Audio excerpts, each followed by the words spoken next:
Hello, good morning. ഇന്ന് ഞങ്ങൾ രണ്ടുപേരും കൂടി കേട്ടോ ഗുഡ് മോർണിംഗ്. ഇവനാട്ടോ എന്നും രാവിലെ ഞങ്ങളെ വിളിച്ചെണീപ്പിക്കണത്. വാതിലെ മുന്നിവ മുട്ടും, അങ്ങനെയാണ് ഞങ്ങൾ എണീക്കുന്നത് തന്നെ. അപ്പോൾ രാവിലത്തെ പല്ല് തേപ്പും വെള്ളം കൂടിയൊക്കെ കഴിഞ്ഞു. ഇനി രാവിലത്തെ ബ്രേക്ക്ഫാസ്റ്റിൻ്റെ കുറച്ച് പണിയുണ്ട്. അപ്പോൾ അതെല്ലാം കഴിഞ്ഞ് ഞാൻ പുറത്തേക്ക് വരുമ്പോഴത്തേക്കും ഒരാളിവിടെ എഴുന്നേറ്റ് റെഡി ആയിട്ട് ഇരിപ്പുണ്ട്. അങ്ങനെ ചായയൊക്കെ ആക്കി ഞങ്ങൾ രണ്ടുപേരും കൂടി ചായ കുടിക്കുക. ചായ കുടിച്ചുകൊണ്ടിരിക്കുമ്പോഴേടാ അതേ ഒരുത്തൻ അവിടെ നോക്കണുണ്ടാ, ഈ പെണ്ണുമ്പിള്ള എനിക്കൊന്നും തരാത്ത എന്താന്ന്. അപ്പോഴാണ് എനിക്കത് ഓർമ്മ വന്നത്. വേഗം തന്നെ അവനുള്ള ഫുഡും ആക്കി ഞാൻ കൊണ്ട് കൊടുത്തുവിട്ടു. ഞാൻ ഇട്ട് വെച്ചിട്ടുണ്ടായി ചൂടുവെള്ളത്തിൽ കുതിർത്ത്, അത് ചൂടാറാൻ വെച്ചതാണ്. അത് അവന് ചൂടാറിയപ്പോൾ ഞാൻ കൊണ്ട് കൊടുത്തിട്ടാ. അവൻ ആ തീറ്റയൊക്കെ കഴിഞ്ഞിട്ട് വന്നിരുന്ന് ഉറങ്ങണം കേട്ടോ. ഇവനില്ലേ ഇങ്ങനെ ഇരുന്ന് ഉറങ്ങുമ്പോൾ ഇങ്ങനെ മറിഞ്ഞ് വീഴാറുണ്ട് സാധാരണ. ഞാൻ അങ്ങനെ അവൻ മറിഞ്ഞ് വീഴും എന്നോർത്ത് എടുത്ത വീഡിയോയാണ്. പക്ഷെ അവൻ മറിഞ്ഞ് വീണില്ല. എന്തെങ്കിലും ആവട്ടെ, മറിഞ്ഞ് വീഴുമായിരിക്കും എന്നുള്ള ഉദ്ദേശത്തിലും പിന്നെയും എടുത്തുകൊണ്ടിരിക്കുക. പക്ഷെ എന്ത് ചെയ്യാനാ, ബി അവിടെ നിന്ന് വന്ന സൗണ്ട് കേട്ടപ്പോൾ അവൻ എഴുന്നേറ്റ്. അപ്പോൾ പിന്നെ അവൻ്റെ ഉറക്കം പോയി. പിന്നെ ചുമ്മാ വിടാൻ പറ്റുമെന്ന് ഓർത്ത് കുറച്ച് നേരം അവൻ്റെ കുറച്ച് ഫോട്ടോസൊക്കെ എടുക്കാമെന്നും വീഡിയോസ് എടുക്കാമെന്നും പറഞ്ഞ് ഇങ്ങനെ ഇടുന്നു. പെണ്ണു പുള്ളിയെന്നും പറഞ്ഞുകൊണ്ട് അവൻ്റെ പാടും പോയി നോക്കി. അവൻ പോയി. എന്നാൽ പിന്നെ ഒരു പരിപാടി ഉണ്ടായിരുന്നു, ഒരു 28. എന്നാൽ അതിന് പോകാമെന്ന് ഓർത്തു. ഇതില്ലേ എൻ്റെ ഒരു 10 കൊല്ലം മുമ്പുള്ളൊരു സാരിയാണ്. അത് വെട്ടി ഞാൻ ഒരു ചുരിദാറാക്കിയിരുന്നു. അതാണിത്. എങ്ങനെയുണ്ട്, കൊള്ളാമോ? പിന്നെ ഇത് വാസ്ലിൻ്റെ മോയ്സ്ചറൈസറാണ്. ഞാൻ എപ്പോഴും സ്ഥിരമായിട്ടൊന്നും അങ്ങനെ ഒരേ സാധനം തന്നെയൊന്നും ഉപയോഗിക്കാറില്ല. പലതും മാറ്റി മാറ്റി ഉപയോഗിക്കാറുണ്ട്. ഇപ്പോൾ ഡ്രൈ സ്കിൻ ആയതുകൊണ്ട് മോയ്സ്ചറൈസർ പലതും ഇടാറുണ്ട്.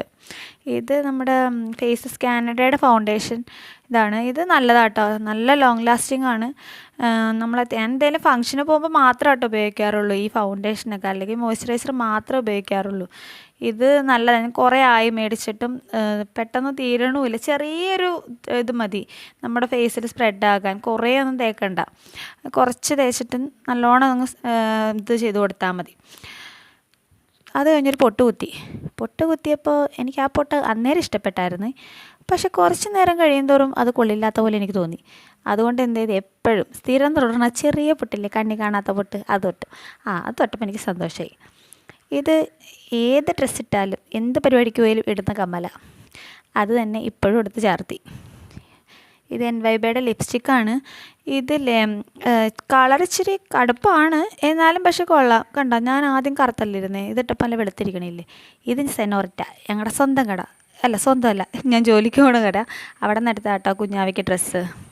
അങ്ങനെ വിബിയോട് ടാറ്റയൊക്കെ പറഞ്ഞ് അമ്മയും ഞാനും കുഞ്ഞിനും കൂടി പയ്യെ റൂട്ടിലേക്ക് നടക്കുക കേട്ടോ. നമ്മുടെ മുറ്റത്ത് വണ്ടി വരില്ല, കുറച്ച് നടക്കണം. അങ്ങനെ ഓട്ടോയും കിട്ടി. വലിയ ദൂരമൊന്നുമില്ല കേട്ടോ ഈ സ്ഥലത്തേക്ക്, പരിപാടി നടക്കുന്ന സ്ഥലത്തേക്ക് കുറച്ച് പോയാൽ മതി. ഞങ്ങൾ വേഗം ഒരു 10 മിനിറ്റിൽ നമ്മളവിടെ എത്തി. അവിടെ ചെന്ന് സദ്യയൊക്കെ ഉണ്ട്. കുഞ്ഞിന് അവിടുത്തെ 2 പഴവും അടിച്ചും പറ്റിക്കൊണ്ട് പോകുന്നതിനുണ്ട്. അവന് പഴം ഭയങ്കര ഇഷ്ടമാണ്. അവൻ എവിടെ കണ്ടല്ലോ അവൻ അടിച്ചും പറ്റും. ഇത് ഞങ്ങളുടെ ചേട്ടൻ്റെ കൊച്ചാ. അവൻ വന്നിട്ടുണ്ടായി വീട്ടിൽ. അവനോട് ഞാൻ ഇങ്ങോട്ട് നോക്കടാന്നുണ്ട്, അവൻ നോക്കണില്ല. ലാസ്റ്റ് അവൻ നോക്കിയപ്പോൾ അവന് കോക്കറ് കുത്തി കാണിക്കണേ. കോക്കറ് കുത്താൻ ഇവരെല്ലാവരും എടുക്കാട്ടോ.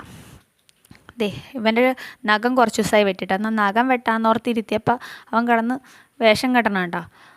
അവൻ മര്യാദക്ക് ഇരിക്കണം കേട്ടോ. ഇന്ന് ഞാനിപ്പോൾ വീഡിയോ എടുക്കണോണ്ടാണോ എന്നറിയില്ല, കിടന്ന് വേഷം കെട്ടിക്കൊണ്ടിരിക്കുക. അപ്പോൾ ഇവിടെ ഇരുന്ന് ബിബി എന്നെ വഴക്ക് പറയുന്നുണ്ട്, എന്തിനാ നീ അവൻ്റെ നഖം വെട്ടണേ, അവൻ ആരെയും മാന്താറൊന്നുമില്ലല്ലോ, പിന്നെ എന്തിനാ അവൻ്റെ ആരെങ്കിലും ശത്രുക്കളൊക്കെ അറ്റാക്ക് ചെയ്യാൻ വന്നാൽ അവൻ്റെ വെപ്പണാണ്, നീ അവൻ്റെ സ്വാതന്ത്ര്യത്തിൽ കടന്നു കയറണേണ് എന്നൊക്കെ പറഞ്ഞുകൊണ്ട് വെറുതെ എന്നെ അതും ഇതൊക്കെ പറഞ്ഞുകൊണ്ടിരിക്കുക കേട്ടോ.